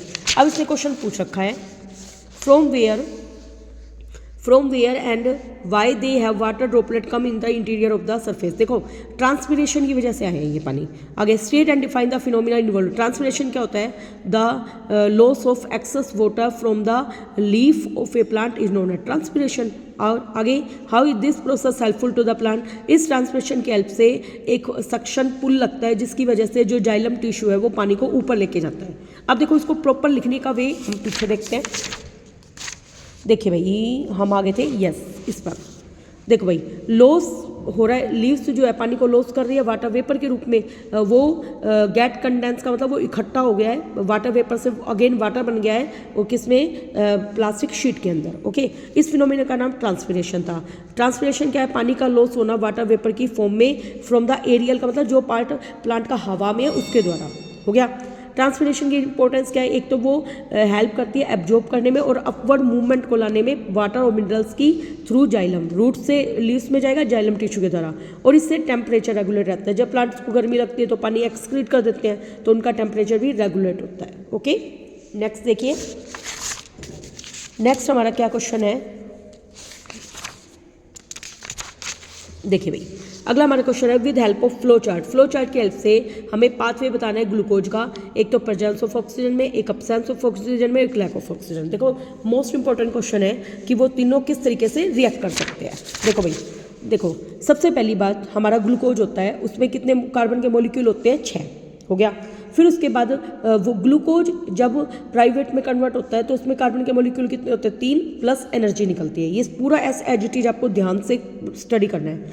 और देखो ग्लूकोज का प्राइवेट में बनना कहाँ पर होता है, हमारे सेल्स के साइटोप्लाज्म में। सेल्स में जो साइटोप्लाज्म होता है वो एक जेली लाइक सब्सटेंस होती है। ओके, अब देखो ये प्राइवेट बन चुका है, बन गया। बनने के बाद देखो absence of oxygen, lack of oxygen और प्रेजेंस ऑफ ऑक्सीजन, 3 चीज़ें दिखानी है। देखो अब्सेंस ऑफ ऑक्सीजन होता है ईस्ट में, उसमें मतलब पानी की जगह इथेनॉल बन जाएगा। पानी की जगह क्या बन जाएगा, इथेनॉल। CO2 और वाटर एनर्जी तो बनेंगे एज इट इज। और इथेनॉल में कार्बन में कितने मॉलिक्यूल होंगे, 2। लैक ऑफ ऑक्सीजन होती है, ऑक्सीजन की कमी हमारे होते हैं मसल्स में, उसमें लैक्टिक एसिड बनता है जिसमें कार्बन के कितने मॉलिक्यूल होते हैं, 3 प्लस एनर्जी निकलती है। एनर्जी सभी में निकलेगी। आगे जब ऑक्सीजन की प्रेजेंस होती है वो होती है माइटोकॉन्ड्रिया में। माइटोकॉन्ड्रिया में क्या बनती है भाई, CO2 गैस, पानी और एनर्जी। ओके, ये आपको याद रखना है। नेक्स्ट हमारा क्वेश्चन 30, देखिए भाई ये का पेपर ज़्यादा हार्ड भी नहीं है, मतलब ठीक ठीक है, मेरे को तो इजी ही ज़्यादा लगा ये। देखिए भाई क्वेश्चन नंबर 30, 2 रजिस्टर है और उनकी रेजिस्टेंस एक की कितनी है, 3 ओम, और एक अननोन रजिस्टर R को कनेक्ट कर दिया सीरीज में। देखो भाई 2 रजिस्टर है, दोनों की रेजिस्टेंस कितनी है, 3 ओम, और उसमें एक अननोन रजिस्टर R सीरीज में कनेक्ट कर दिया अक्रॉस द 12 वोल्ट बैटरी। तो देखो एक तो 3 ओम का था ही, एक और 3 ओम का है, और एक R और लगा दिया और हमने एक बैटरी लगा दी। बैटरी की जो पावर है वो कितनी है भाई, 12 वोल्ट दे रखी है। If the voltage across the unknown register, अब अननोन रजिस्टर में इसमें वोल्टेज अलग जा रही है, वो कितनी है, 6 वोल्ट। तो एक मिनट रुकिए, are connected in series across the 12 volt battery. अच्छा, आगे क्या कर रखा है, पोटेंशियल डिफरेंस अक्रॉस 3 ओम बताना है, करंट बताना है और इक्विवेलेंट रेजिस्टेंस। देखो इसको हम पीछे स्टडी करते हैं, पूरे स्पेस है वहाँ पे। देखो भाई इस तरीके से हमने कनेक्ट कर दिया, हाँ सीरीज में तीनों को हमने कनेक्ट करना था। देखो सीरीज में वोल्टेज डिवाइड हो जाते हैं, तो V1 V2 V3, तो V3 की वोल्टेज हमें दे रखी थी, कितनी दे रखी थी भाई, 6 वोल्ट। इसकी वोल्टेज दे रखी है, इसकी दे रखी है कि भाई ये 6 वोल्ट है। अब इसकी R हमें नहीं पता, पहले मैं टोटल R निकाल सकती हूँ, है ना, I भी निकाल सकती हूँ। अब देखो दोनों की रेजिस्टेंस सेम है तो दोनों का V क्या होगा, इक्वल। और हम जानते हैं V बराबर क्या है, V1 V2 V3 सबका जोड़ है। अब V की वैल्यू 12 है और ये दोनों बराबर है, इसको V1 V1 ही नाम दे दिया, है ना। दोनों की वोल्टेज बराबर है क्योंकि रेजिस्टेंस सेम है तो वोल्टेज भी सेम मिलेगी। अच्छा, V3 की वैल्यू कितनी है, 6। 12 में से 6 गए तो कितने बचे भाई, 6 को 2, और V1 में V1 जोड़ा 2V1, और 6 को 2 से भाग किया तो 3 वोल्ट आ गया। अब हो गया। अब हमें 3 ओम के क्रॉस क्या बताना है, I का फॉर्मूला क्या होता है, V/R। V कितनी है, 3, R भी कितनी है, 3, तो 1 ओम। और हमें पता है जो करंट सीरीज में करंट क्या रहता है, सेम। जो इसको मिला वो भी सेम इसको मिला और सेम इसको मिला, तो करंट तीनों को सेम मिला, हो गया। अब हमें अननोन रेजिस्टेंस बतानी है। हम जानते हैं R बराबर क्या होता है भाई, V/I। होता है। तो अब v हमारे पास टोटल कितना है भाई, देखो वैसे तो हम देखा जाए तो सीधे जोड़ सकते हैं ना। I बराबर क्या होता है v बटे में r, I हमारे पास 1 एम्पियर है ही। सॉरी मैं कहाँ से देख रही हूँ, देखो यहाँ से देखती हूँ, पहले r निकालती हूँ, r बराबर v बटे में I, देखो इस वाले की निकाल दी डायरेक्ट। r बराबर क्या होता है v बटे में I, इसकी v हमें दे रखी थी ना 6 वोल्ट, और I हमें मैंने बताया था तीनों का सेम होएगा, तो I 1 एम्पियर आई, 6 को 1 से भाग किया 6 ओम हो गई यार, ठीक है। और हम चेक भी कर सकते हैं, चेक करने के लिए किया गया है ये। चेक करा तो भाई 3 3 6 और 6 12, ओके। टोटल इक्विवेलेंट रेजिस्टेंस तीनों में कैसे निकालेंगे भाई, सीरीज करके, तो सीरीज में सीधे जुड़ जाती है, वो हमने जोड़ दी। हो गया क्लियर। नेक्स्ट क्वेश्चन देखिए,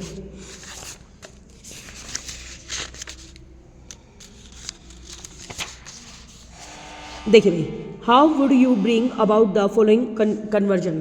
देखो भाई हम ये कन्वर्जन कब कैसे करेंगे, name the process and right the reaction involve. Ethanol से हमें इथीन बनाना है, इथेनॉल से क्या बनाना है, इथीन। अगले में प्रोपेनॉल से प्रोपेनोइक एसिड बनाना है। देखो दोनों ही हम देखते हैं 31 का। देखिए भाई ये हमारा इथेनॉल है, इथेनॉल में याद रखना बहुत बार कई कोड में आ चुके हैं ये रिएक्शन। इथेनॉल में याद रखना कंसनट्रेटेड सल्फ्यूरिक एसिड डालेंगे और उसको गर्म करेंगे, जैसे हम उसको गर्म करते हैं तो वो इथीन बन जाता है। क्या बन जाता है, इथीन, और इथेनॉल का जो पानी है वो अलग हो जाएगा, ओके। आगे इसको डिहाइड्रेशन बोलते हैं क्योंकि पानी इसमें रिमूव हो गया। अगला प्रोपेनॉल से हमें क्या बनाना था, प्रोपेनोइक एसिड। देखो प्रोपेनॉल में एक ऑक्सीजन है, तो ऑक्सीजन देने के बाद ही तो ओइक में एक और ऑक्सीजन आएगी, तो इससे आपको याद रखेगा इसको ऑक्सीजन देनी है, 2 मोलिक्यूल ऑक्सीजन दे दिए। अल्कलाइन KMnO4 पोटाशियम पर मैग्नेट की प्रेजेंस में हम जैसे उसको देंगे तो वो प्रोपेनोइक एसिड बन जाएगा, प्लस पानी अलग हो जाएगा। इस रिएक्शन को हम ऑक्सीडेशन क्यों बोलेंगे, क्योंकि इसमें ऑक्सीजन ऐड हुई है, ओके। नेक्स्ट देखिए, नेक्स्ट क्वेश्चन,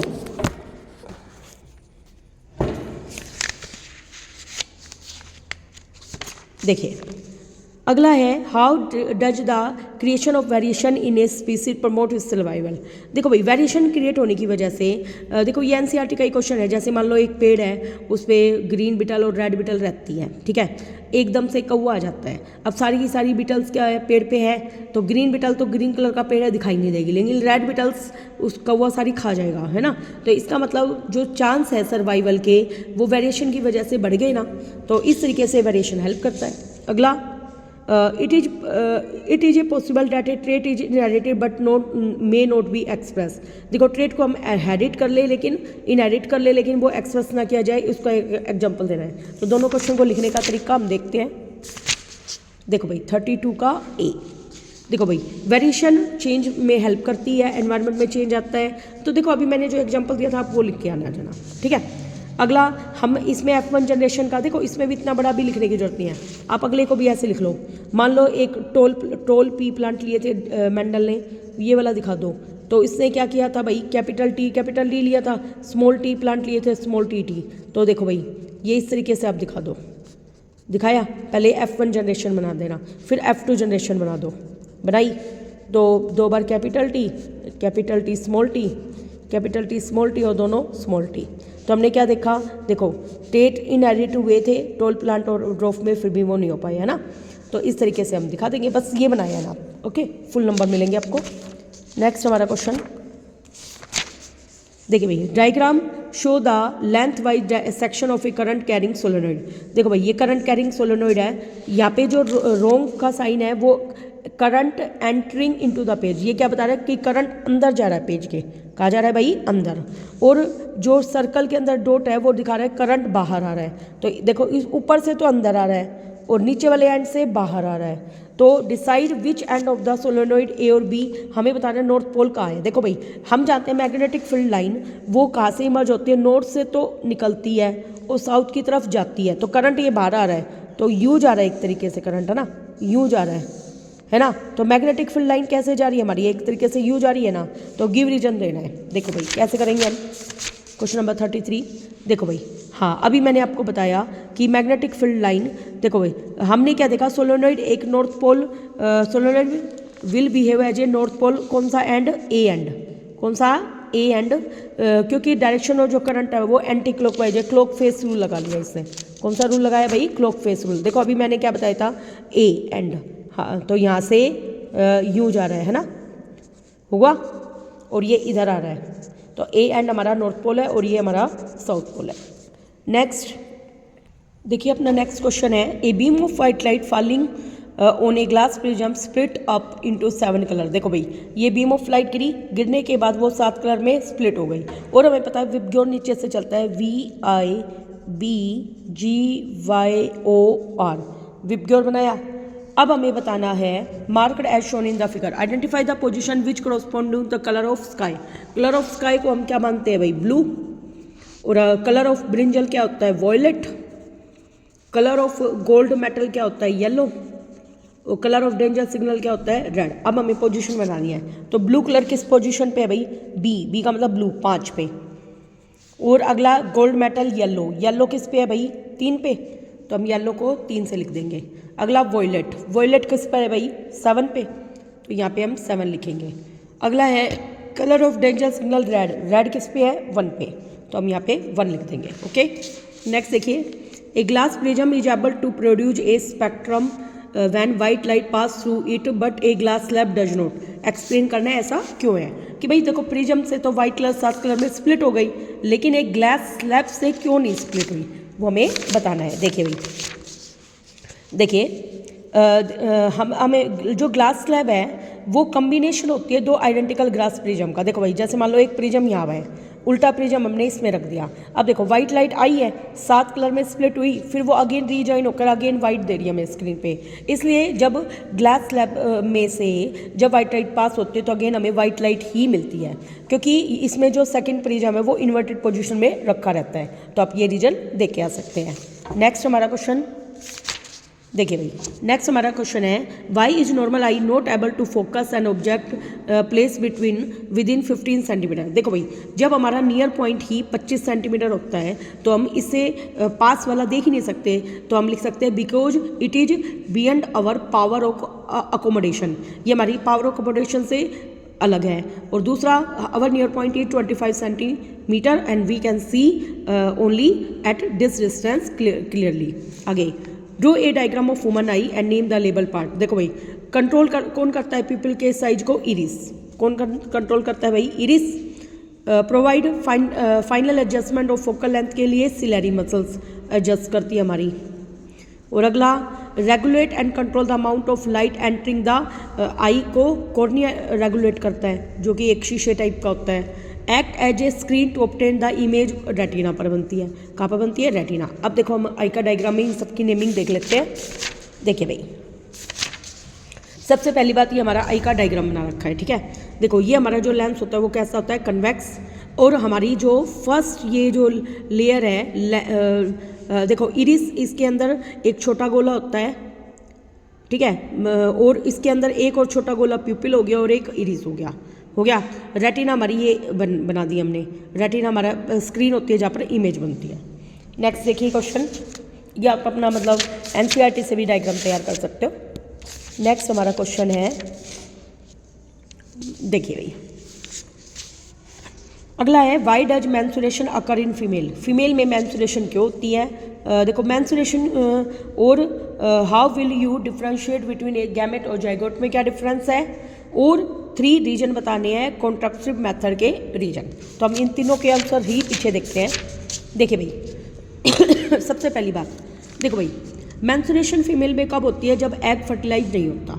किसके द्वारा भाई, मेल स्पर्म के द्वारा। क्योंकि देखो जब मेल का स्पर्म और एग मिलते हैं तो फर्टिलाइजेशन होता है, जिससे बच्चे की पहली सेल जाइगोट बनती है, जो कि एक फुल स्टॉप जितनी छोटी होती है। लेकिन जब एग ही फर्टिलाइज नहीं हुआ तो जो फीमेल का यूट्रस होता है वहाँ पे मोटी और सॉफ्ट लाइनिंग इकट्ठी हो जाती है ब्लड की इकट्ठी होने के बाद, क्योंकि वहाँ पे बहुत सारी ब्लड वेजल्स इकट्ठी हो गई, तो वो ब्लड शेड ऑफ होके धीरे धीरे करके वेजिना से बाहर आता रहता है ब्लीडिंग की फॉर्म में। अगला है, गैमेट और जाइगोट के बीच में हमें डिफरेंस बताना था। देखो भाई, गैमेट जर्म सेल होती है जो फर्टिलाइजेशन में पार्टिसिपेट करती है। गैमेट क्या होती है भाई, जर्म सेल जो फर्टिलाइजेशन में पार्टिसिपेट करती है। और जाइगोट क्या होता है, ये रिजल्ट है फर्टिलाइजेशन का। जाइगोट क्या है, रिजल्ट या प्रोडक्ट ऑफ फर्टिलाइजेशन। अगला, ये बच्चे की पहली सेल्स भी होती है। यहाँ पे 2 टाइप के गैमेट्स होते हैं और जाइगोट केवल एक ही टाइप का होता है। ये हैप्लॉइड 2 टाइप के है ना, हैप्लॉइड नंबर ऑफ क्रोमोसोम होते हैं, इसमें डाइप्लॉइड होते हैं, मतलब XX या X और Y। ठीक है। आगे लास्ट सेल ऑफ इस जनरेशन, देखो 3 पॉइंट जरूरी है, बस 5 जरूरी नहीं है। तो इसमें एक और गैमेट में केवल 1 पेरेंट की जरूरत होती है और जाइगोट में 2 पेरेंट की। तो आप पहला, दूसरा और लास्ट वाला, ऐसे 3 पॉइंट याद रख लेना।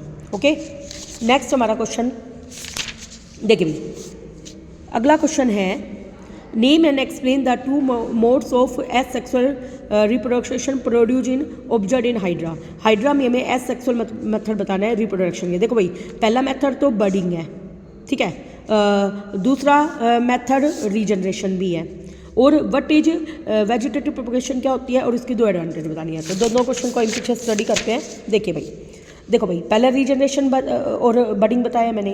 रीजनरेशन में क्या है, हाइड्रा को मैंने जितने पार्ट में कट करूंगी ना वो दोबारा से कंप्लीट ऑर्गेनिज्म बन जाएगा। और रीजनरेशन किया जाता है कुछ स्पेशल सेल्स के ऊपर ही, ठीक है, जिससे वो रीजनरेट हो पाए। आगे बडिंग, बडिंग में हाइड्रा देखो यहाँ पे एक छोटा बड बना, जैसे ही वो पूरी बॉडी बन जाएगी तो वो उससे डिटैच हो जाएगा। और इन हेयर लाइक स्ट्रक्चर को टेंटिकल्स बोलते हैं, ये याद रखना है आपको। जब वो फुली मैच्योर हो जाता है तो बड हाइड्रा से डिटैच होकर अलग हो जाता है और इंडिपेंडेंट इंडिविजुअल बन जाता है। नेक्स्ट हमारा जो क्वेश्चन था, वेजिटेटिव प्रोपगेशन क्या होता है, प्लांट के पार्ट से, जैसे भाई रूट हो गया, स्टेम हो गया, फ्लावर हो गया, उससे नए प्लांट को उगाना, उसको हम क्या बोलते हैं, जो एग्जिस्ट पहले से एग्जिस्ट करता है प्लांट, उसी के पार्ट से नए प्लांट को उगाना क्या कहलाता है, वेजिटेटिव प्रोपगेशन। इसके एडवांटेज क्या है, ये एक सस्ता, आसान और जल्दी होने वाला मेथड है। इसमें बहुत अच्छी क्वालिटी के प्लांट निकलते हैं और इसमें सीड्स है, मतलब इनमें बीजों की हेल्प की जरूरत नहीं होती। तो देखो, एक तो बेटर क्वालिटी के प्लांट निकलते हैं, सस्ता साधन है, जल्दी होता है और कम टाइम लगता है ग्रो करने में, takes require less time to grow. और इसमें क्या होता है, जेनेटिकली आइडेंटिकल भी होते हैं पेरेंट से। ओके, नेक्स्ट हमारा क्वेश्चन, तो इस तरीके से आप लिख के आ सकते हो, जरूरी नहीं है बड़े बड़े पॉइंट इसलिए लिखना। अगला क्वेश्चन रीड आउट कर लेते हैं। देखिए भाई, अगला क्वेश्चन क्या है हमारा,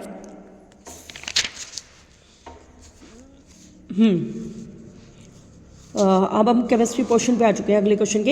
ए non metal a which is the largest constitute of air when heated with hydrogen in 1:3 ratio in presence of catalyst. एक मिनट देखें, एक नॉन मेटल है a which is the largest constituent of air. अब बताओ, हवा में सबसे ज़्यादा एयर कौन सी होती है, N2 होती है, नाइट्रोजन 78%। तो मतलब ये नॉन मेटल कौन है, नाइट्रोजन। जब मैंने हाइड्रोजन के साथ हीट किया तो N2 में H2 हीट करा तो हमें पता है NH3 बनेगा, अमोनिया। क्या बनेगा, अमोनिया। इन द रेशियो, तो नाइट्रोजन का रेशियो है 1 और हाइड्रोजन का है 3, 1:3 में। आगे in the presence of catalyst, अब इसमें कैटलिस्ट डालेंगे Fe।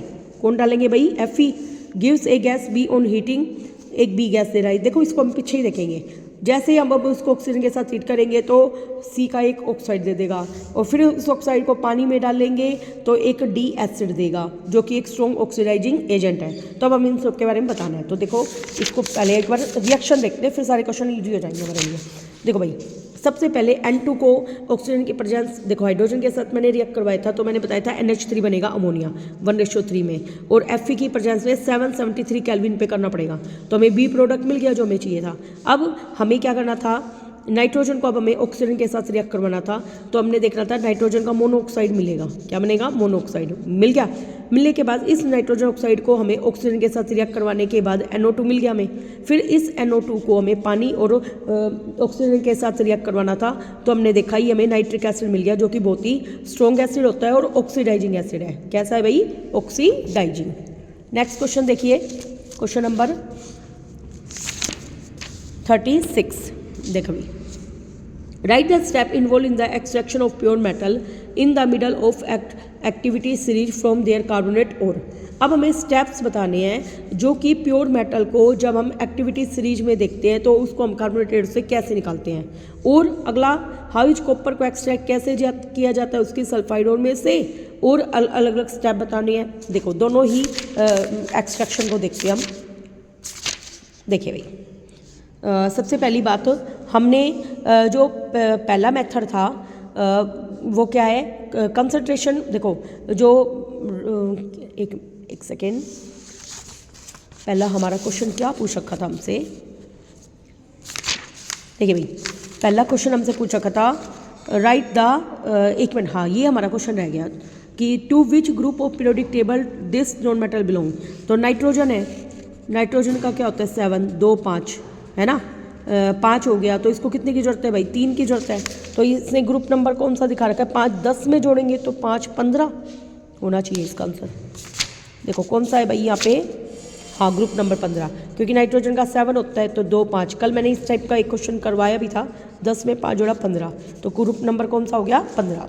आगे अब देखो जो हमारा मेथड्स है अलग अलग एक्सट्रैक्ट करने के, एक तो है कंसंट्रेशन ऑफ ओर, ठीक है, फिर कैल्सिनेशन, फिर रिडक्शन और प्योरिफिकेशन। ऐसे अपने ये 4 मेथड होते हैं, ठीक है, करने के लिए। सबसे पहले हम कंसंट्रेशन देखते हैं और की, फिर हम कैल्सिनेशन प्रोसेस लगा सकते हैं, रिडक्शन, और फिर हम उसको प्योरीफाई करते हैं। ऐसे 4 मेथड में हम उसको करते हैं। आगे और जो है कॉपर की वो कंसंट्रेट होती है by both the flotation process के द्वारा। अब देखो रोस्टिंग में क्या करते हैं, जैसे कॉपर आयरन सल्फाइड है, उसको जैसे ही मैंने कॉपर ले लो, आयरन ले लो, जैसे उसको मैं ऑक्सीजन के साथ रिएक्ट करवाती हूँ तो वहाँ पे कॉपर का सल्फाइड बनता है, आयरन का सल्फाइड बनता है, और एक एस ऑक्सीजन के साथ रिएक्ट करके SO2 बना रही है।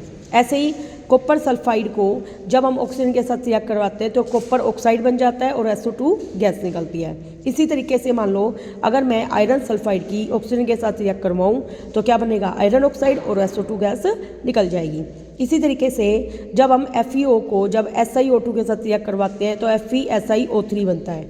अगला प्रोसेस है स्मेल्टिंग में क्या करते हैं? कॉपर ऑक्साइड को कॉपर सल्फाइड के साथ रिएक्ट करके कॉपर बनाते हैं और SO2 गैस निकल जाती है। ओके, नेक्स्ट है इलेक्ट्रोलाइटिक रिफाइनिंग। इसमें क्या होता है? इम्प्योर जो कॉपर है उसको एनोड के रूप में लेते हैं, प्योर कॉपर को हम कैथोड के रूप में लेते हैं। फिर मैंने बताया था जिस मेटल को प्योरीफाई करना है उसी का साल्ट बनाते हैं। तो कॉपर को प्योरीफाई करना है तो कॉपर का साल्ट ले लिया हमने, कॉपर सल्फेट ले लिया इलेक्ट्रोलाइट के रूप में। अब इम्प्योर कॉपर Cu+2 आयन देगी वो कैथोड पे और जमा हो जाएगी हमारी प्योर कॉपर।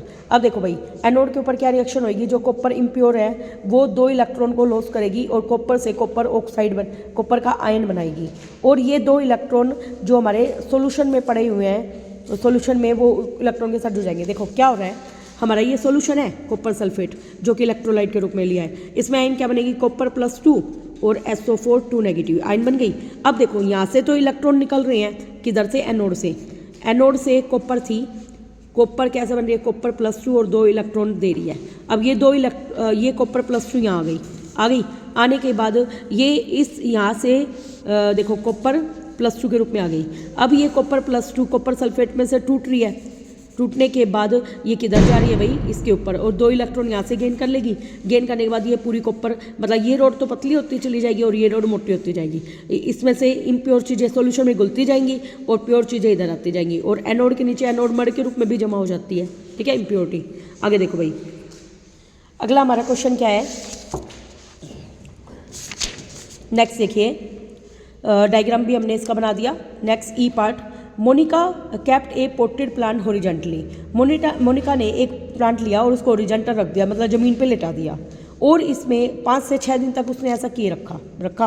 अब हमें बताना है कि मोनिका ने क्या देखा कि उसकी रूट्स किधर चली गई और उसका शूट कैसे बिहेव कर रहा है, उसके बारे में बताना है हमें। नेक्स्ट में हमें बताना है किस टाइप की movement touch me note plant में अलग होती है उसकी मूवमेंट से। टच मी नोट प्लांट में क्या होता है जैसे हम उसको टच करते हैं उसकी पत्तियाँ फोल्ड हो जाती हैं, तो इसका मतलब वो टच के प्रति रेस्पॉन्ड कर रहा है। तो टच मी नोट प्लांट की जो मूवमेंट है और जो रूट और शूट की मूवमेंट हमने ऊपर जो ऑब्जर्वेशन करी है, दोनों में डिफरेंस क्या है। अगला, what are the different type of directional movement क्या होती है जिसके प्रति प्लांट रेस्पॉन्ड करता है किसी भी स्टिमुलाई के प्रति। तो हमें ये तीनों क्वेश्चन के आंसर देने हैं। देखिए भाई कैसे दे रखे हैं इसने, देखिए ई पार्ट, देखिए भाई देखिए मोनिका ने देखा कि जो शूट है ना वो कैसे जा रहा है, अपवर्ड। इसका मतलब वो अर्थ से दूर जा रहा है। यस, शूट की मूवमेंट किधर होगी भाई? लाइट की तरफ, तो वो क्या दिखा रहा है? फोटोट्रोपिज्म। और जो रूट है ना वो जमीन की तरफ जा रही है, तो वो क्या दिखा रहा है भाई? नेगेटिव तो फोटोट्रोपिज्म दिखा रहा है, लेकिन पॉजिटिव क्या दिखा रहा है? जियोट्रोपिज्म, क्योंकि वो डाउनवर्ड जा रहा है। तो इस तरीके से हम देखते हैं कि एक ने पॉजिटिव फोटोट्रोपिज्म दिखाया शूट ने, और रूट ने पॉजिटिव जियोट्रोपिज्म दिखाया।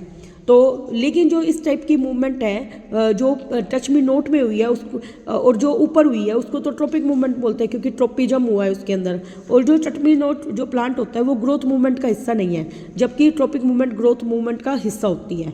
तो ये कैसी मूवमेंट है भाई? नेस्टिक मूवमेंट, जिसमें टच करके वो पत्ती फोल्ड आउट हो गई। अब जो ट्रॉपिक मूवमेंट है ना वो स्लो होती है, लेकिन नेस्टिंग मूवमेंट देखो जैसे हम पत्ती को टच करते हैं वो तुरंत ही फोल्ड अप हो जाती है। तो नेस्टिंग मूवमेंट कैसी होती है भाई, फास्ट होती है। और ट्रॉपिक मूवमेंट परमानेंट रहेगी, परमानेंट ही रहेगी। लेकिन देखो जैसे हम पत्ती को टच करते हैं, जैसे ही वो जो बिहेव है वो कुछ देर के लिए करती है, फिर दोबारा से वो वैसा ही बन जाता है प्लांट। इसका मतलब वो जो रेस्पॉन्ड है वो परमानेंट नहीं है, तो वो कैसा है भाई, टेम्परेरी। आगे अगला में अलग अलग टाइप के डायरेक्शनल मूवमेंट बताने हैं। देखो भाई, पानी के प्रति स्टिमुलस पानी होता है तो ट्रॉपिक मूवमेंट क्या होती है, हाइड्रोट्रोपिज्म। जो लाइट होती है तो वो क्या होती है, फोटोट्रोपिज्म। केमिकल में कीमोट्रोपिज्म, ग्रेविटी में जियोट्रोपिज्म। ओके, नेक्स्ट हमारा क्वेश्चन देखिए भाई, नेक्स्ट हमारा क्वेश्चन है how is this type of movement, हाँ ये हो गया था। Human eye is one of the most देखिए भाई, नेक्स्ट क्वेश्चन है human eye is one of the most significant sense organ है as it enables to see the beautiful colourful world. दिखता है हमें चारों तरफ। ह्यूमन आई एक कैमरा जैसी होती है, लाइट एंटर कर रही है आई में कॉर्निया से, और लेंस एक इमेज बना रहा है कहाँ पर, रेटिना पे। Cornea, प्यूपिल, eye lens, aqueous humour, vitreous humour जो आई में हमारे होते हैं वो विजुअल इम्पेयरमेंट को रिजल्ट करते हैं। तो why does it take some time to see the object in a dim light when we enter the room from bright sunlight to outside. देखो भाई, मान लो हम ब्राइट सनलाइट में हैं, जैसे ही हम डिम लाइट में आते हैं तो हमें देखो हमारे आंखों के चारों तरफ अंधेरा सा छा जाता है, उसको एडजस्ट होने में टाइम लगता है, क्योंकि जो प्यूपिल होता है ना वो देखो जो ब्राइट लाइट है उसमें तो वो सिकुड़ जाता है, लेकिन डिम लाइट में वो फैल जाता है। तो प्यूपिल के साइज को कंट्रोल कौन करता है, इरिस। तो उसको एडजस्ट करने में उसको टाइम लग जाता है। प्रॉपर आंसर हम पीछे देखेंगे। हाँ, अगला प्रेस बायोपिया क्या होती है। प्रेस बायोपिया में आपको दूर का और पास का दोनों को देखने में प्रॉब्लम होती है, और वो कैसे करेक्ट किया जाता है, ऊपर हम क्या लगाते हैं, कॉनकेव, और नीचे लगाते हैं कॉन्वेक्स लेंस। और अगला हमें क्वेश्चन बताना है, एक पर्सन है वो कैटरेक्ट क्यों होता है, उसमें कैटरेक्ट क्या होती है भाई, दूधिया लेयर जमा हो जाती है हमारे लेंस के ऊपर, और उसको हम सर्जरी से ठीक कर लेते हैं और हम कॉर्निया को चेंज कर देते हैं। अगला एक पर्सन है, एडवाइस की जाती है कि वो चश्मे पहने कनकेव लेंस के। देखो कनकेव लेंस पहनते हैं हम जब हमें मायोपिया होता है। तो इस डिफेक्ट को व्हाट टाइप ऑफ डिफेक्ट, तो ये डिफेक्ट है मायोपिया। अब देखो इसके प्रॉपर जो आंसर हम देने हैं वो हम पीछे स्टडी करते हैं, वैसे तो मैंने आपको बता दिया है। देखो भाई, देखो जब हम ब्राइट लाइट में होते हैं जो इरिस होती है वो कॉन्ट्रैक्ट कर जाता है, प्यूपिल के साइज को छोटा कर देता है। तो प्यूपिल के साइज को छोटा करेगा तो कम लाइट एंटर करेगी आंखों में से। लेकिन जब हम डिम लाइट में होते हैं तो इरिस एक्सपेंड कर जाता है और ज़्यादा लाइट को एंटर करवाता है। ज़्यादा लाइट एंटर करने की वजह से प्यूपिल का साइज क्या हो जाता है, बढ़ जाता है। ओके, नेक्स्ट प्रेस बायोपिक ऐसा डिफेक्ट है जिसमें जो हमारी पावर अकोमोडेशन है कि पास का और दूर का देखने की जो क्षमता होती है दोनों ही कम हो जाती है। तो इसमें नियर पॉइंट हमारा 25 सेंटीमीटर से बढ़ जाता है और फार पॉइंट हमारा जो कि इन्फिनिटी होता है उससे कम हो जाता है। और प्रेस बायोपिया को हम वाई फोकल लेंस यूज करते हैं। मैंने बताया था ऊपर हम कनकेव लगाते हैं और नीचे लेंस में क्या लग जाता है, कन्वेक्स लेंस। अगला हमारा क्वेश्चन क्या पूछा गया था हमसे, देखते हैं। नेक्स्ट हमारा क्वेश्चन देखो भाई, हाँ, एक small amount of hydrochloric acid है प्रोड्यूस इन द स्टमक। देखो भाई स्मॉल अमाउंट की एक मिनट कैटरेक्ट वाला और पढ़ लेते हैं एक बार हम, फिर अगला क्वेश्चन रीड आउट करेंगे। देखो भाई जब हमारे क्रिस्टलाइन लेंस है जब वो ओपैक हो जाता है, मतलब ओपैक का मतलब उसके चारों तरफ अगर दूधिया लेयर जमा हो जाएगी तो हमें कुछ दिखाई तो नहीं ना देगा। उसकी वजह से इसके ऊपर एक पतली लेयर जमा हो जाती है जिसकी वजह से या तो पार्शियल थोड़ा बहुत हमें दिखता है या पूरा का पूरा विजन लॉस हो जाता है, उसको हम कैटरेक्ट बोलते हैं। अब इसको हम सर्जरी से ठीक करवाते हैं, और मैंने वो बताया था वो मायोपिया है, इसको दूसरा नाम नियर साइटिनेस भी बोलते हैं। और अगला हम क्वेश्चन रीड आउट करते हैं।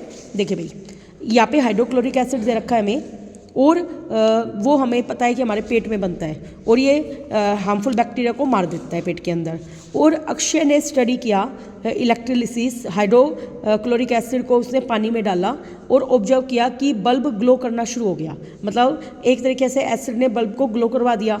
तो इसी तरीके से उसने डाइल्यूट HNO3 H2SO4 के साथ भी ये रिपीट किया, तब भी उसने देखा कि बल्ब ग्लो कर रहा है। तो वो किस वजह से हो रहा है ऐसा, बट देखो जो पानी है ना, पानी में जैसे ही मैंने HCl डाला तो आयन सेपरेट हो गई। देखो HCl तो बना H+ और Cl नेगेटिव, और H2O कैसे ब्रेक हुआ, H+ और OH नेगेटिव। ठीक है, अब जो H2O है ये H+ के साथ मिलेगा तो H3O हाइड्रोनियम आयन बनाएगा। तो आयन्स बनने की वजह से वो इलेक्ट्रिसिटी को कंडक्ट कर रहा है, इस वजह से बल्ब क्या हुआ है, ग्लो हुआ है। What is the colour of litmus paper extracted from the lichen plant. अब देखो लाइकन प्लांट में लिटमस पेपर का क्या इफेक्ट होगा। देखो लाइकन जो प्लांट है उसमें वो उसका कलर वैसे तो पर्पल होता है न्यूट्रल, लेकिन उससे हमें ब्लू और रेड कलर के दो तरीके के लिटमस पेपर हम तैयार करते हैं। तो अब हमें एसिडिक और बेसिक में कैसे रिएक्ट करेगा वो बताना है। एसिड में देखो ब्लू लिटमस रेड में कन्वर्ट हो जाता है और रेड लिटमस ब्लू में कन्वर्ट हो जाता है। अगला स्टेन का मतलब दाग, कड़ी के दाग पड़ गए आपके वाइट कलर के कपड़ों पर और वो रेडिश ब्राउन कब बन जाते हैं, जैसे अपन उस पर साबुन रगड़ते हैं। तो अब मैं चाहती हूँ वो अगेन टर्न येलो वैन, जब उसको हम बहुत सारे पानी के साथ धोते हैं तो दोबारा येलो हो जाते हैं। अब देखो जब भी है ना हल्दी जब भी बेस के साथ रिएक्ट करवा देती है तो वो रेड कलर का हो जाता है। जब हमने बहुत सारा पानी दिया उसको वॉश आउट किया तो क्या हुआ, सारी की सारा जो पानी है ना वो रेड कलर जो हुआ था वो बेस पानी में घुलकर वो हट गया, हटने के बाद अगेन वो येलो हो गया। नेक्स्ट एसिड रेन क्या है, उसका पीएच क्या है। अब देखो भाई अब इनके प्रॉपर आंसर हम पीछे देखते हैं जो कि हमारा लास्ट क्वेश्चन है। देखिए क्या दिखा रखा है, जैसे ही कड़ी में टर्मरिक हल्दी होती है जो कि एक इंडिकेटर का काम करती है, वो हमेशा रेडिश ब्राउन कब होती है, बेस में डालने से, ठीक है। और जब जैसे हम उसको बहुत सारा पानी दिया तो रेडिश ब्राउन जो प्रोडक्ट है वो हट गया और दोबारा से वो येलो हो गई। यही चीज़ मैंने आपको बताई थी। देखो भाई जब बारिश होती है तो बारिश में हम जब जैसे फ्यूल जलते हैं भाई उसमें CO2 गैस भी निकलती है, SO2 भी और NO2 भी निकलती है। जब वो पानी बारिश आती है उसके साथ रिएक्ट करती है तो कार्बोनिक सल्फरस या सल्फ्यूरिक एसिड बना देती है और ये एसिड का जो pH है वो 7 से क्या होता है, कम। और यही रेन जब एसिडिक रेन होती है उसका pH होता है 5.6 से कम। ये याद रखना है आपको कि pH जो एसिड रेन का होता है वो 5.6 से क्या होता है, कम। तो वो बारिश के रूप में नीचे आ जाती है। पहले दो क्वेश्चन के आंसर और प्रॉपर देखते हैं हम। देखिए भाई मैंने बताया था क्योंकि एसिड्स में पानी में आयंस बनते हैं, इस वजह से इलेक्ट्रिसिटी को वो कंडक्ट करती है। लिटमस पेपर का कलर मैंने बताया था, लाइकन का जो कलर होता है न्यूट्रल कैसा होता है, पर्पल। जैसे ही एसिड में क्या होता है वो जो मैंने आपको बताया था वो आप लिख के आ सकते हो। Thank you very much.